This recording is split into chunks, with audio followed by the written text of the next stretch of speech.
Alright, let's in the mail call. Let's see what I got. I know what this is. I'll say that for last. Okay, so some cards I got in the post. Okay, this is my big stack of bullshit. So I sold my Horobi. The Secret Lair version for €70. And rather than do the smart thing of buying something more expensive, I bought a bunch of bullshit. I already got some of it in. Some of it I showed you in the last video. So I bought a lot of bullshit, but it's all small stuff. Anyway, so I bought this. And none of you care about it. I just like it. I've got the there's another kind of blinking spirit thing that was from Future Sight, Time Spiral, something like that. I just always liked this card. It's just neat. So I bought it. Got this too. It's full fog deal, so didn't have one. Like his art. I like how goofy it is. I love the quote because it's so true. Bargaining, well, I don't know. I've never bargained with a goblin before, but I've bargained with small children. And yeah, they believe they have everything, unless you have ice cream. If you have ice cream and they don't, they know they don't have everything. And that's when the bargaining begins. Okay, here's Toski Bear Secret. So this is number 2. In the paper Black Green Squirrels deck that I'm building for Modern, I'm only going to have 2 Toskis. So I'm only going to have 2 cards in the deck that have 4 CMC. Everything else is 3 or less, including the sideboard. So it's very low to the ground. It's very fast. And I love how it surprises the hell out of people in Arena. They just don't really know what to expect. And most of them don't seem to understand what's going on with Chatterfang and his activated ability of black, sack a squirrel, target creature gets +1 -1. I use it as removal. And there's the goddamn doorbell. So, doorbell rang. I dealt with it. Let's get back. So anyway, Toski. The black-green deck tops out at 4. I only have 2 copied, 2 cards at 4 mana, 2 Toskis, everything else is 3 or less. And I was talking about how people don't seem to recognize that Chatterfang's ability can be used as removal. So, I attack, they block, blocking with the creature that they're obviously counting on, like a Sheoldred. And she's taken 3 points of damage. He's got 2 left. Okay, I'll sacrifice 2 squirrels and give her +2 -2. And of course you don't get the reaction. You don't get to see their face. You don't get to talk to them. It's fucking Arena. But you can kind of tell. They're not happy about that. They didn't think about that. They thought, I have Sheoldred. I'll just block and kill your pathetic little creature, and it'll die, and she'll live and hurt you and kill you. Wait, she's dead? How? Fucking squirrel? Fucking squirrel threw more squirrels at her and killed her? That's bullshit. So anyway, that's why I like Chatterfang. And these, so I wanted to see these in foil. I thought, when I saw them, I thought these would be beautiful. This one, it's really hard to tell that it's foil. In fact, okay, the name is reflecting this. That's the only way. The name and the set symbol. So those reflect everything else. I mean, half the time when I first look at these, I kind of wonder, did they send me a foil one or did they send me a flat one? Because I can't tell. No, it's a foil. And it's just neat. Actually like the sketch one better because there's more detail. The normal card, the non-sketch, the detail is a bit washed out in all that black background. It's not as visible, but still it's pretty. I like it. So cheap cards, just got them because he had them, and why not? I like them. YOLO, Guide to Your Mother. So I got Volo here. He looks like fun. When I first glanced over him, as with so many cards, I kind of glance over it, and either I don't appreciate what it does or I overthink what it does. When I first glanced over him, I didn't fully appreciate that it's when you cast a creature spell that doesn't share a creature type. I don't know what I was really thinking when I first thought that he was really good and underappreciated, but after reading it carefully, okay, so whenever it casts a creature spell, it doesn't share, okay. So, NMR. NMR is all over the place. NMR has dragons, elves, humans, knights, Eldrazi, Cabal Eldrazi, wizards, all kinds of shit. NMR is all over the goddamn place. So this guy, I'm thinking probably about maybe 25% of the time, one time in 4, probably less, probably more like 1 out of 6. I'll get a free creature if I have it in NMR. So, I mean, if I cast Kozilek, Butcher of Truth, and I get a copy of it, even though the copy will die because of state-based effects, legendary rule, I still get 4 extra cards, and that's still value, and I still have the original Kozilek, Butcher of Truth.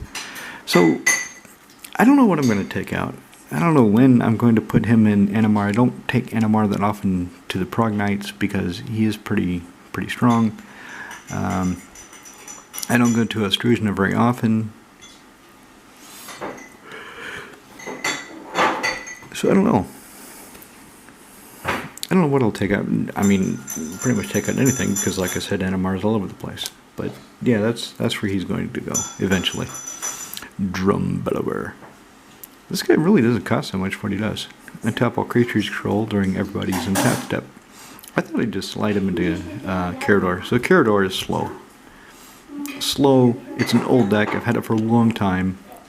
I thought maybe this would help.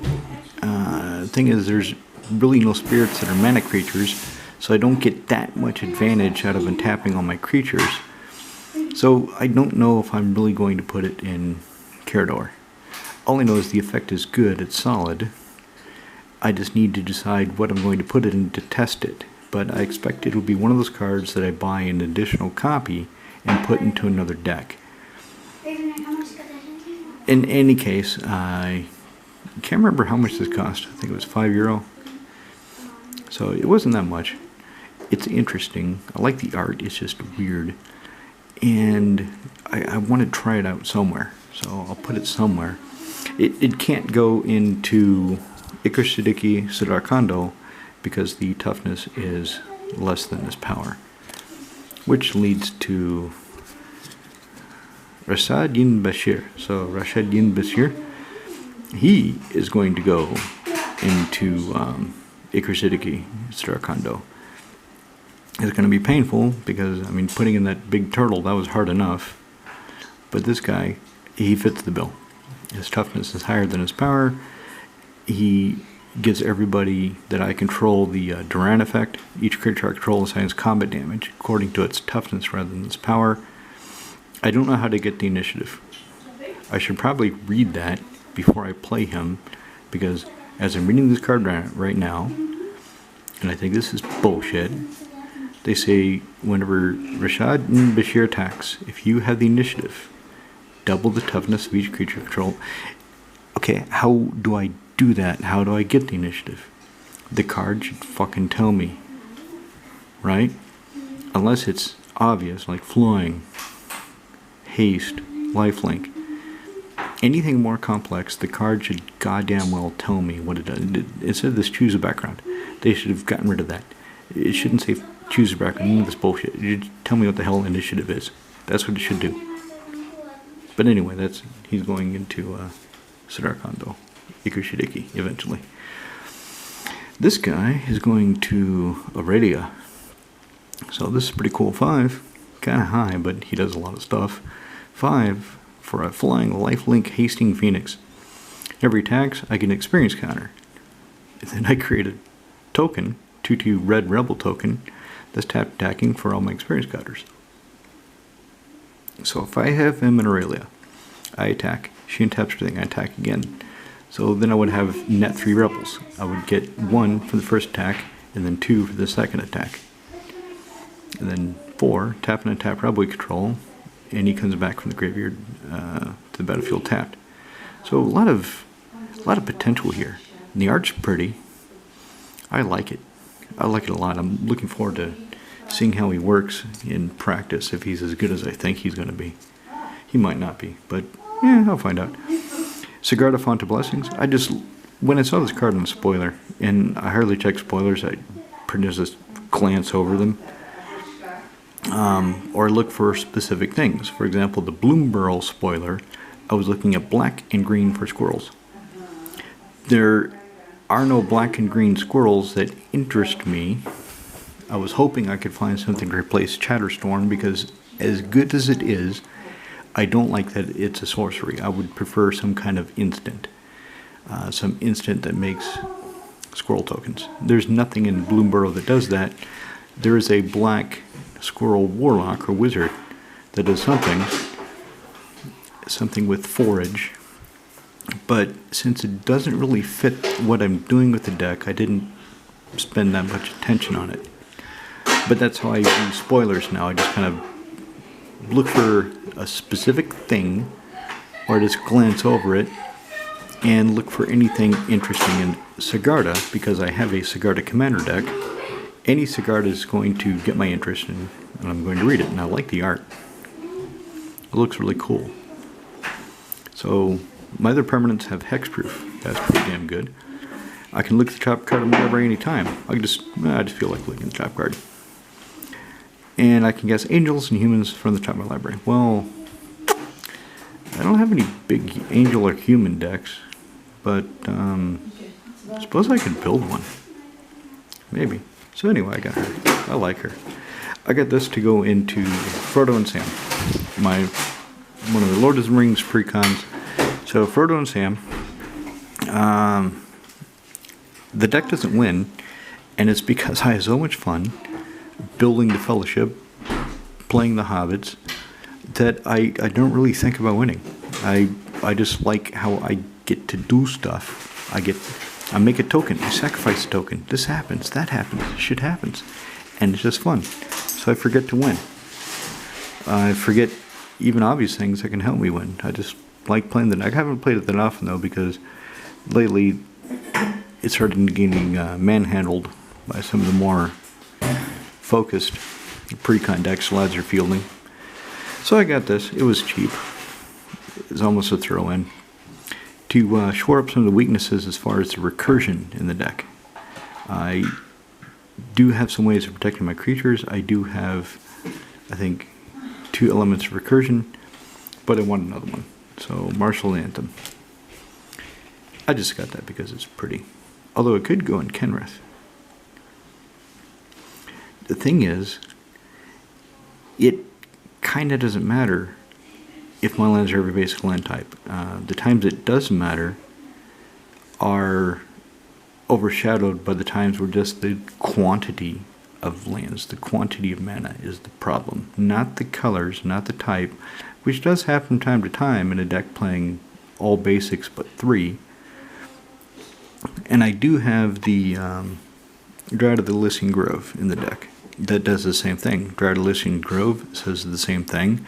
Plus he's a 2/4 body, and he's got exploration stapled to his ass. So, I don't know. Anyway, I got this for the art. So, if I don't play it, it doesn't matter. I bought it because I like it. It's just so pretty. Alright, let's see what I got here. This should be... Cube Cat. I don't know what this should be, actually. I know what that black one is, because I recognize the name of the seller. Ooh, another stack of shit. I like big stacks of shit. Alright, oh, okay. This is my 3 Silver Lanterns and the Italian guy. With the nurturing bristleback. Okay, that's not Italian.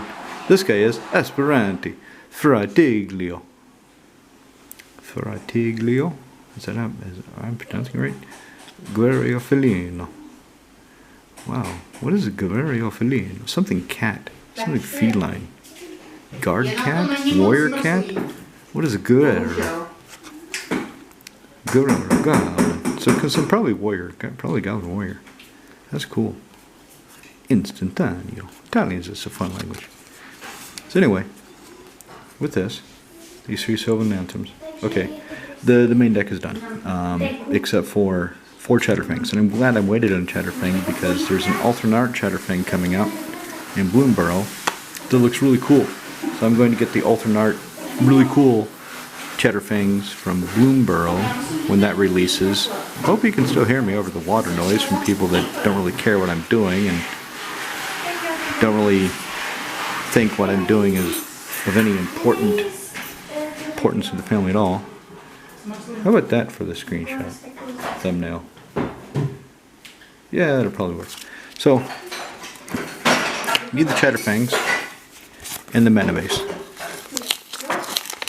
Mana base is going to be kind of easy, I think. Chatterfangs, not too hard. I just have to see how much are they going to be.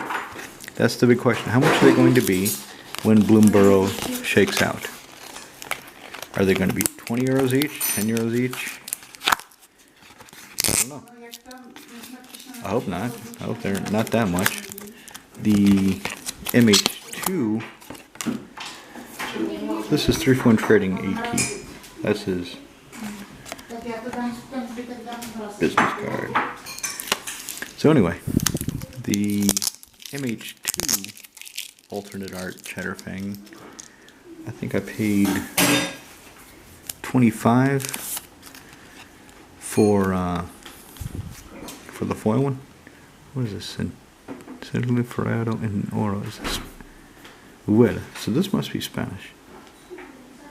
Los dioses lo bendicen, las motelas lo codancian. Ninguna de los puede sentir. Yeah, it must be. That's pretty cool. I like that.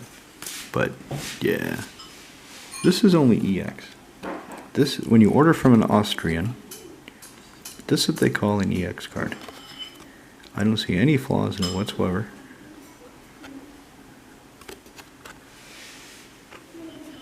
But the Austrians and the Germans are very careful about condition. So somewhere there's a flaw that I'm just not picking up right now. Anyway, this finishes Horobi. Horobi is now done. Horobi is done until I find another big black bastard that I want to put him in. So let's change that right now. Let's finish Horobi. And I know exactly, it's right there on top. How nice, how convenient. And let me show you one of the reasons I'm doing this. Let me show you the interaction that can happen and has happened, and I want to avoid. So, I have Cauldron of Souls out. And again, this Horobi, I'm not counting on Horobi. So I've got Cauldron of Souls out. I play Horobi. I go to give everybody else's creatures persist. In response, somebody targets Horobi. That triggers now on the stack. Horobi is going to die. When Horobi dies, when the persist triggers go off, it doesn't kill anything. It actually gives them persist, which I don't want. So in response to the targeting Horobi, if I then Touch of Darkness, then its Touch of Darkness goes off. Everybody else's creatures turn black. Horobi sees that, kills them. The target ability targets Horobi triggers. He dies, and then Cauldron of Souls says, "You tap me for no goddamn reason. There's no creatures to give persist to." But anyway, so that's kind of the idea. So wow, that's a lot better than the last. The last Touch of Darkness I bought, I think I bought it in good condition, and it was pretty well played. This one's in EX condition, and it's, I don't see any flaws. But, anyway, you know, that's what you get for ordering from an Austrian or a German. So that's all I got for you today. Hope it amused you. These guys really amused me. So, yep. Cheers.